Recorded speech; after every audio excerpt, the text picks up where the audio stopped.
Pozdrav društvo, hoćemo danas da kuhamo nešto brzinski, kao što znate da ja volim. Jer ljudi nemaju uvijek baš vremena ko radi da provedu mnogo vremena u kuhinji. Tako da volim ova brzinska jela. Ovdje sam još krompirić koji sam stavila da kuha. Ovdje sam stavila maslinovo ulje. Tu ću da dodam ovu već isickanu slaninicu.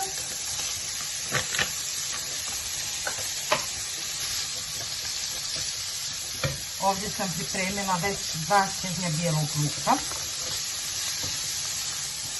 Sad ćemo malo ovu slaninicu da prvo prepržimo.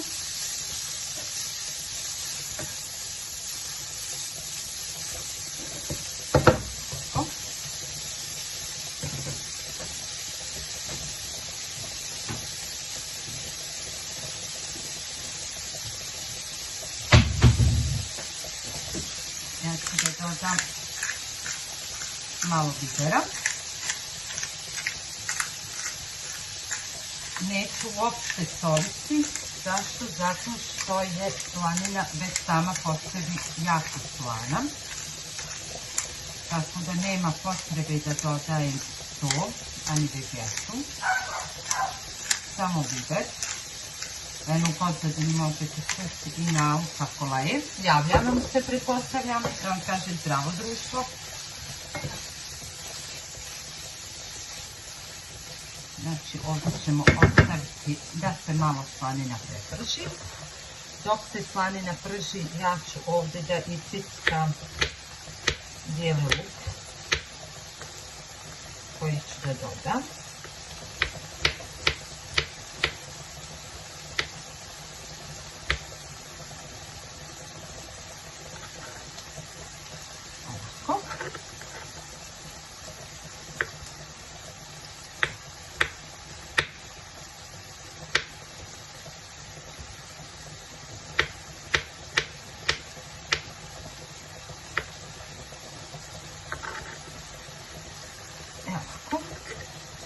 Tu sam dodala znači 2 čežnja bijelog luka.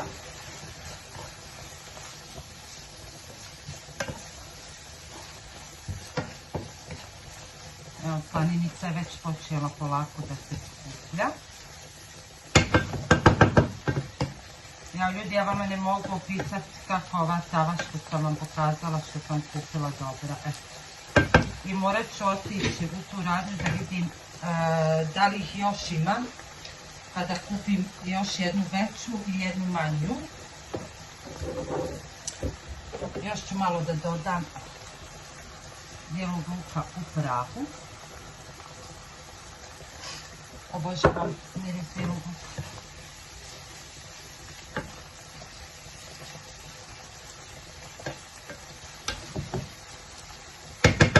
Ljudi, kad sam ovo uradila, kad sam je malo izdištala sa bijelog lukom, onda ću da dodam ovaj sir. On se zove francuski sir, on je za tartiflet, fromage tartiflet. Znači njega ću sada da izvadim.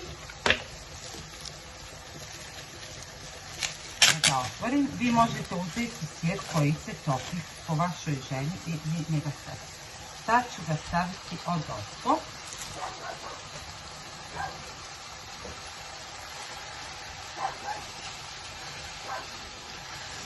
Ovako ću ga otvoriti pa će se on početi polako samim tim i topiti.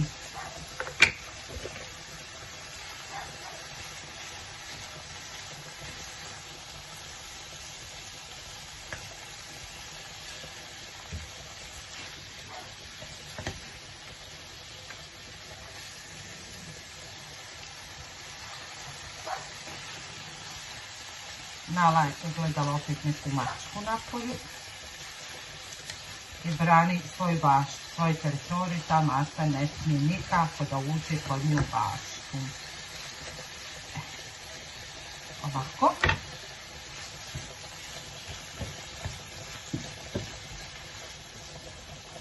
Sad ćemo čekati da se tu polako istopi našoj želji i njega staviti. Sad ću ga staviti od ozgo.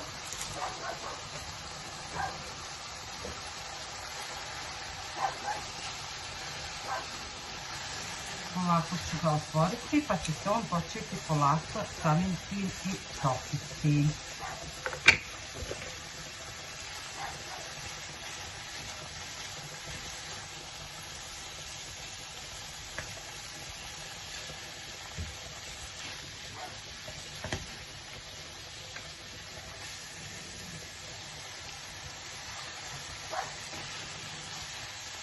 Nala je gledala opet neku mačku napolju i brani svoj baštu, svoj teritorij. Ta maca ne smije nikako da uđe kod nju u baštu. Ovako.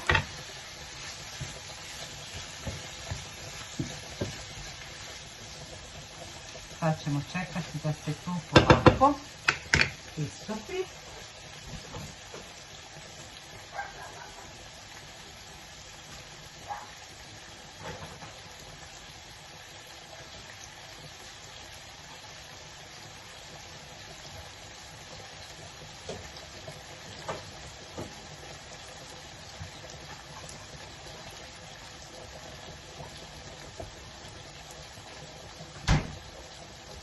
Pošto više nemam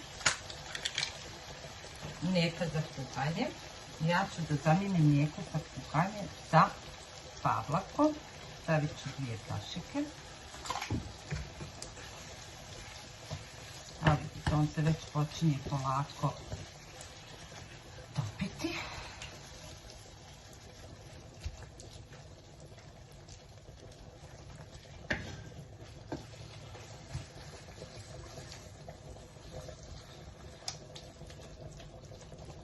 Dok se on topi, ja ću da procijedim krompir, pa se vraćam da vam pokažem šta ide dalje. Tako, ćemo ostaviti da se topi, krompir ću uzeti.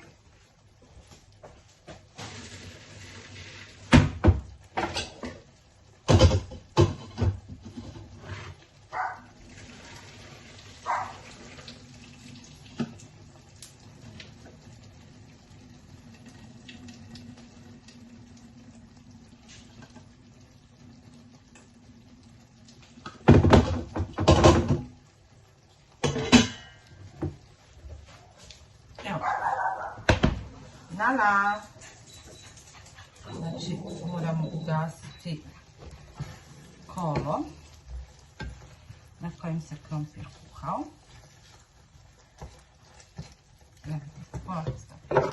Uzet ćete, ako imate ovakvu posudice, ove posudice ćete premazati margarinom.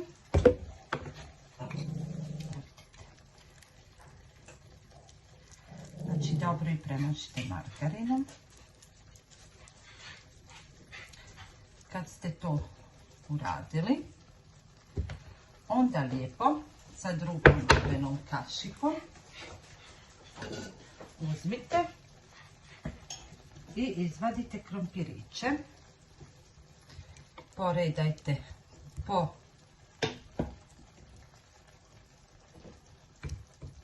sad ću vam ja to pokazati, samo da stavim u časi. Krompir možete sasvim malo da posolite.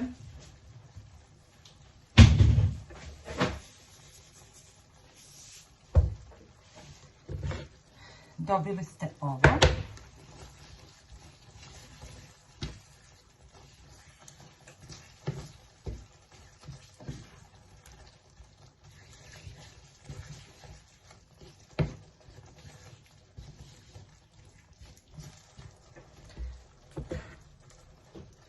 Sad možete da uzmete jednu kašiku i da stavite ovako od ovoga što se već istopilo.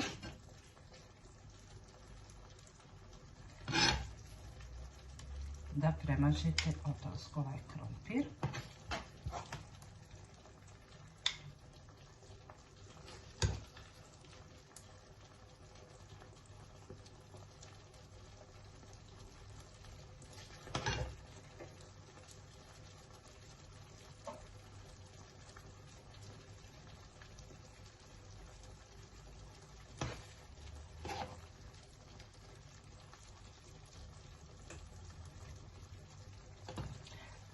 Izgleda ovako.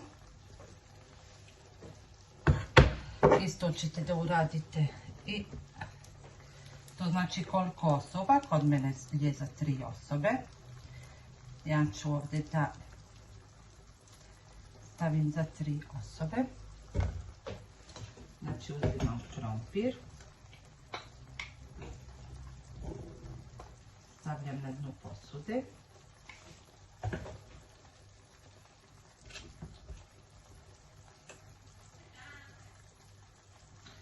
Moja čerkica se smije, nešto je smiješno.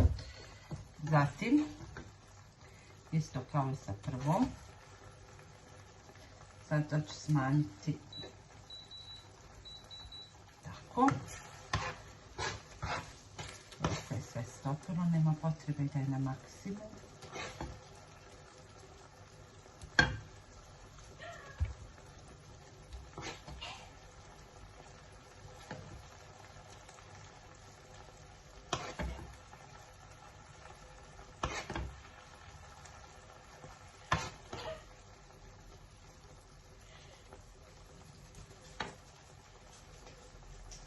Evo i druga.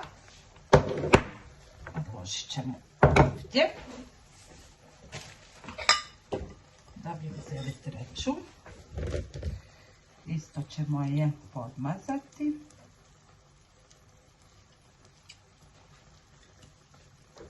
Op. Znači nanovo sve.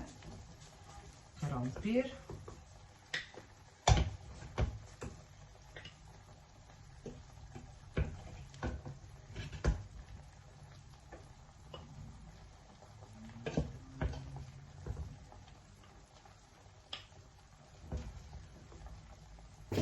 Odozgo ćemo uzeti, staviti ovako jedno jaje,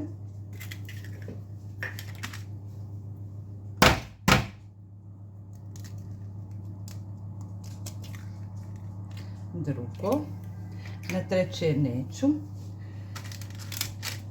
jer moja čerka ne voli. I to ćemo sada sve da stavimo u rernu koju smo pre tog već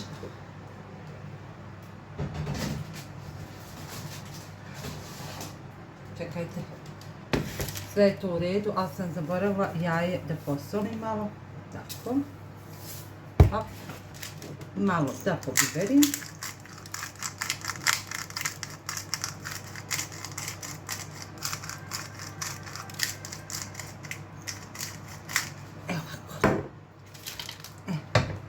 Sad ćemo to sve da stavimo u rernu, da se zapeče, pa se vraćamo čim bude gotovo. Ljudi, gdje smo spremni da vadimo, nakon 15 minuta vadimo iz rerne. Opla.